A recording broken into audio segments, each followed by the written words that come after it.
جب انسان اللہ سے دعا کرتا ہے، حدیث میں آتا ہے نا، جب سورہ فاتحہ ہم پڑھتے ہیں تو اللہ باقاعدہ جواب دیتا ہے. جب انسان کہتا ہے کہ ایاک نعبد و ایاک نستعین، تو اللہ تعالیٰ فرشتوں سے کیا کہتا ہے کہ میرا بندہ ایکنالج کرتا ہے کہ میں دعائیں قبول کرتا ہوں، تو اللہ کہتا ہے چل پھر مانگ، کیا مانگنا ہے. تو اس کا مطلب کہ اللہ باقاعدہ جواب دیتا ہے. اسی طرح جب ایک بندہ اللہ کے سامنے اپنی بے بسی شو کرے گا، انما اشکو بسی و حزنی الی اللہ، حضرت یعقوب کے یہ الفاظ، یہ چھوٹے الفاظ نہیں ہیں کہ میں صرف اپنا غم اور دکھ کس کو سناتا ہوں، اللہ کو. میں اپنی شکایت کہاں کرتا ہوں؟ صرف اللہ کے ہاں. تو یہ بات اللہ کو اتنی پسند ہے کہ اس بندے کا اتنا کانفیڈنس ہے مجھ پہ کہ لوگوں کے پاس جا کے نہیں رو رہا، میرے پاس آ رہا ہے. یعنی اس بندے کا اتنا کانفیڈنس ہے مجھ پہ کہ میں اس کے مسئلے حل کر دوں گا. تو آپ سوچیں آپ اللہ تعالیٰ کی توحید کو کیسے جو ہے وہ اس پہ ایکٹ کر رہے ہیں. حدیث میں آتا ہے کہ جب بندہ دعا کے لیے ہاتھ اٹھاتا ہے، اللہ کے نبی صلی اللہ علیہ وسلم نے فرمایا یور لارڈ از شائے، تمہارا لارڈ شائے ہے. جب تم اس کے آگے دعا کے لیے ہاتھ اٹھاتے ہیں تو اللہ تعالیٰ شائے ہوتا ہے کہ میں اس کو ایمپٹی ہینڈ ریٹرن نہ کروں. سبحان اللہ، یہ اللہ تعالیٰ. ٹھیک ہے نا. تو لیکن بات یہ ہے کہ صرف اللہ. اس لیے آپ دیکھیں طائف کے واقعے پہ اللہ کے نبی نے کبھی واقعہ وہ نہیں سنایا، کبھی ایمپتھی لینے کی کوشش نہیں کی انسانوں سے کہ بہت بڑی زیادتی ہو گئی تھی، یہ ہو گیا وہ ہو گیا. نہیں، حضرت عائشہ کو بھی اسٹریٹ بس یہی سنایا تھا کہ ہاں تمہارے لوگوں نے مجھے اس دن بہت دکھ دیا تھا، بس دیٹس اٹ. اس کے علاوہ کوئی ڈیٹیل نہیں. وہ تو باقی ڈیٹیل تو ہمیں حضرت زید سے ملتی ہے نا، حضرت زید ان کے ساتھ تھے، حضرت زید بن حارثہ ان کے جو منہ بولے بیٹے تھے، وہ تو ان سے ملتی ہے ہمیں. ٹھیک ہے نا. یا کسی اور نے اگر دیکھا ہو، وٹنس کیا ہو، تو ڈیٹیل اس سے آ رہی. تو ثابت یہ ہوتا ہے کہ مسلمان اسٹرانگ ہونا چاہیے. مسلمان کا سارا اعتقاد جو ہے وہ اللہ پر ہونا چاہیے. میں آپ کو ایک بات تجربے سے بتاتا ہوں، آپ لوگوں کے سامنے اپنی ویکنس شو کریں گے نا، رونا دھونا، ایک ٹائم آئے گا لوگ کہیں گے یار ایسے روندا رہتا ہے، آپ کے بارے میں مشہور ہو جائے گا کہ یہ تو ہر وقت اس نے رونا ڈالا ہوتا ہے. تو پھر کیا فائدہ ہوا؟ ٹھیک ہے نا. ایک ٹائم تک لوگ ہیلپ کریں گے، اس کے بعد جو ہے وہ لوگ بھی تنگ آ جائیں گے. تو اس لیے اللہ کے سامنے پٹی جو ہے وہ اللہ کو شو کرے کہ اللہ مجھ پہ رحم کر، رب اغفر وارحم وانت خیر الراحمین. اور ایسے کانفیڈنس سے اللہ آپ کی پھر ایسی مدد کرے گا کہ آپ کا گمان، یہی اس آیت کا مطلب ہے وَمَن يَتَّقِ اللَّهَ يَجْعَل لَهُ مَخْرَجًا. جو کوئی اللہ کا تقوی اختیار کرتا ہے اللہ اسے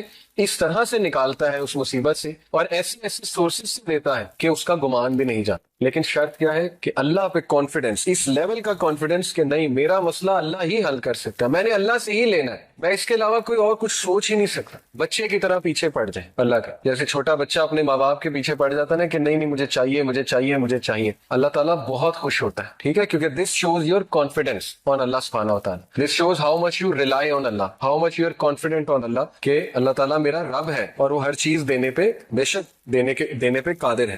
خیر یہ تو ہو گیا وہ پوائنٹ کہ رسول اللہ صلی اللہ علیہ وسلم never took anyone's empathy or sympathy with regards to this incident. لیکن واقعہ بہت افسوسناک ہے. اللہ کے نبی صلی اللہ علیہ وسلم پہلی تو بات واک کر کے گئے. آپ میں سے کوئی طائف گیا ہے؟ میں 2 بار گیا ہوں. ٹھیک ہے. اور پہاڑی راستہ ہے، آپ نے بھی دیکھا ہے. ٹھیک ہے نا. اور یہ کہ 1.5 گھنٹے میں 1.5 گھنٹہ 1.25 گھنٹے میں گاڑی میں پہنچ جاتے ہیں. تو سوچیں بائی فٹ، میں اکثر یہی سوچ رہا تھا جاتے ہوئے، میں نے اپنی وائف سے بھی کہا کہ کس طرح ہمارے نبی گئے ہوں گے. اتنا کٹھن راستہ ہے، پہاڑی راستہ ہے، اچھی خاصی چڑھائی ہے. تو حضرت زید کے ساتھ آن فٹ گئے، نو ہارس نو کیمل. اس کے پیچھے حکمت تھی. یہاں سے ثابت ہوتا ہے کہ ایون دو اللہ کے نبی صلی اللہ علیہ وسلم کا اعتقاد بہت اسٹرانگ تھا، لیکن ہی ٹرائیڈ ہز لیول بیسٹ جتنا کیئرفل ہو سکتے تھے لائف میں. حکمت یہ تھی کہ قریش کو شک نہ پڑے کہ یہ کہیں دور جا رہا ہے. آن فٹ گئے تھے اسی لیے. تو ہمیں بھی اپنی لائف میں ایسے ہی زندگی گزارنی ہے. ہمیں اپنی بیسٹ ایفرٹ کرنی ہے آخر تک، جتنا کیئرفل ہم کسی بھی معاملے کے حوالے سے ہو سکتے ہیں، جتنی ایفرٹ ہم کر سکتے ہیں. اینڈ دین لیو ٹو اللہ. اس کے بعد اللہ سنبھال لے. ہر چیز ہم نے اللہ کو بتا دی، اپنی ایفرٹ بھی کر لی. اب میرا رب مالک،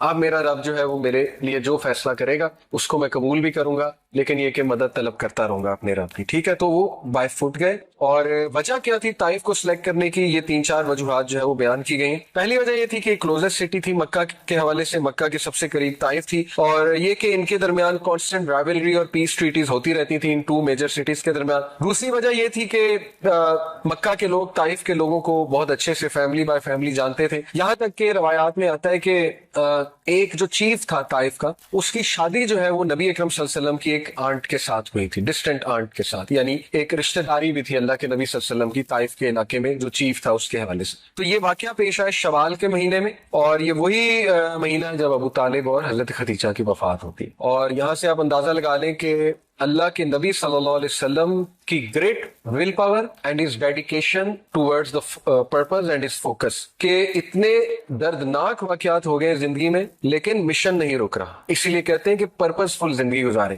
پرپز فل زندگی گزارنے کا یہ فائدہ ہوتا ہے کہ جب تک آپ کا پرپز زندہ ہے آپ موٹیویشن سے آگے بڑھتے رہتے ہیں. اللہ کے نبی صلی اللہ علیہ وسلم ابھی چند ڈیز ہوئے حضرت خدیجہ کی وفات کو اور ابو طالب کی وفات، اور انہوں نے کہا کہ مشن نہیں رکنا چاہیے، آگے چل. ہم کیا کرتے ہیں جب ہمارے ساتھ کوئی حادثہ پیش آتا ہے تو ہم بالکل ٹھپ ہو جاتے ہیں اور بالکل جو ہے نا ہم انرجی لوز کر دیتے. آلدو یہ بہت مشکل ہے، آئی ٹوٹلی انڈرسٹینڈ انرجی کے ساتھ چلنا، لیکن اللہ سے انرجی مانگیں کہ اللہ مجھے کھڑا کر، مجھے ہمت دے. تو چھوٹی چھوٹی باتوں پہ ہمت نہیں ہارنی چاہیے. ٹھیک ہے، یہ میں یوتھ کو کہتا ہوں اکثر کہ اپنے ذرا اسٹرانگ بنے، پرزیورنس لائیں اپنے اندر، ذرا بریو بنے. ہم چھوٹے چھوٹے واقعات پہ ٹھپ ہو جاتے ہیں، رزلٹ اچھا نہیں آیا اس پہ ٹھپ ہو گئے، نوکری کہیں لگوانا چاہتے تھے وہاں نہیں لگی اس پہ ٹھپ ہو گئے، وہ پسند تھا وہاں شادی نہیں ہو سکی اس پہ ٹھپ ہو گئے. ٹھیک ہے نا، ایسے واقعات میں ہم ٹھپ ہوتے ہیں. تو ذرا اسٹرانگ بننا چاہیے انسان کو اور اپنے مشن کی طرف جو ہے وہ چلتے جانا چاہیے اور اللہ سے سکت حاصل کرنی چاہیے. تو روایات میں یہ آتا ہے کہ اللہ کے نبی صلی اللہ علیہ وسلم جو ہے انہوں نے یہ جو 3 چیفز تھے، Taif was being governed by 3 chiefs, 3 chief تھے یہ طائف کو رول کرتے تھے. تو ان تینوں چیف جو ہیں انہوں نے انتہائی سارکیسٹک اور ڈس ریسپیکٹفل آنسرز کیے رسول اللہ صلی اللہ علیہ وسلم. آپ سوچیں ہمارے نبی کو ایسے آنسر دیے جا رہے ہیں. اللہ اکبر. وہ آنسرز کیا تھے؟ اللہ کے نبی صلی اللہ علیہ وسلم نے ان کو اسلام کی طرف بلایا. پہلے نے کہا if Allah had sent you I might as well tear down the curtains of the Kaaba، کہ اگر اللہ نے تجھے بھیجا تو میں تو کعبہ کے کرٹن ہی پھاڑ دوں، یعنی نعوذ باللہ اتنی ڈس ریسپیکٹ. دوسرے نے کیا کہا has Allah not found anyone better than you؟ اللہ اکبر. کیا اللہ کو تجھ سے بہتر کوئی نہیں ملا جو نبی بھیج دیتا؟ اب اس سے مراد اس کی تجھ سے بہتر سے مراد تھی دولت میں اور شہرت میں بہت بہتر، کیونکہ اس کا مائنڈ یہی تھا آ جا کے کہ دولت جس کے پاس ہے وہی اصل میں کامیاب ہے. تیسرے نے کہا میں تجھ سے بات نہیں کر سکتا کیونکہ اگر تم واقعی نبی ہو سارکیزم میں، ٹھیک ہے، طنز میں، اگر تم واقعی نبی ہو تو تم بہت زیادہ ہولی ہو، تم بہت زیادہ مقدس ہو، تو میں تو تم سے بات ہی نہیں کر سکتا. اور اگر تم نبی نہیں ہو تو پھر تم میرے ڈگنیٹی سے بہت بلو ہو کہ میں تم سے بات بھی کروں. اللہ دیکھیں ہمارے نبی نے کتنے سخت الفاظ برداشت کیے دین کے راستے میں. اس لیے اگر آپ کے گھر والے آپ کو کوئی سخت الفاظ کہہ جاتے ہیں، والد والدہ چچا کوئی بھی، نو پرابلم، ریوارڈ ہے انشاءاللہ. دین کے راستے میں کوئی بھی چیز آپ کو مشکل آئے گی وہ اللہ تعالیٰ آپ کو جزا دے گا اس کے حوالے سے. ٹھیک ہے، تو اللہ کے نبی صلی اللہ علیہ وسلم نے ان کو سنا، اتنے سخت الفاظ سن لیے فار دا سیک آف اللہ. پھر اللہ کے نبی صلی اللہ علیہ وسلم نے ان سے یہ کہا okay I will leave but please don't tell the Quraysh I came. ہمارے نبی صلی اللہ علیہ وسلم نے ان سے کہا کہ آپ قریش کو نہ بتائیے گا میں یہاں آیا، کیونکہ ظاہر ہے اس سے معاملات بگڑ سکتے. تو اس پہ انہوں نے ایگری کیا تینوں نے کہ ٹھیک ہے ہم قریش کو نہیں بتائیں گے. اب اللہ کے نبی صلی اللہ علیہ وسلم نے ہمت نہیں ہاری، تقریباً 1 ہفتہ طائف میں رہے، روایات میں آتا ہے تقریباً 1 ویک رہے. اور طائف کی وہ گلیاں بھی میں نے دیکھی جہاں ہمارے نبی صلی اللہ علیہ وسلم پہ پتھراؤ ہوا، ان گلیوں سے ابھی تک غم کی سی کیفیت، سیڈنس ٹپکتی ہے. اور میں نے وہ مسجد بھی دیکھی، مسجد عدس، حضرت عدس تھے نا جو غلام تھے جو نبی اکرم صلی اللہ علیہ وسلم کے پاس انگور لے کر آئے تھے، اور اللہ کے نبی صلی اللہ علیہ وسلم نے ان کو دعوت پیش کی تو انہوں نے اسلام قبول کر لیا. کرسچن سلیو تھے.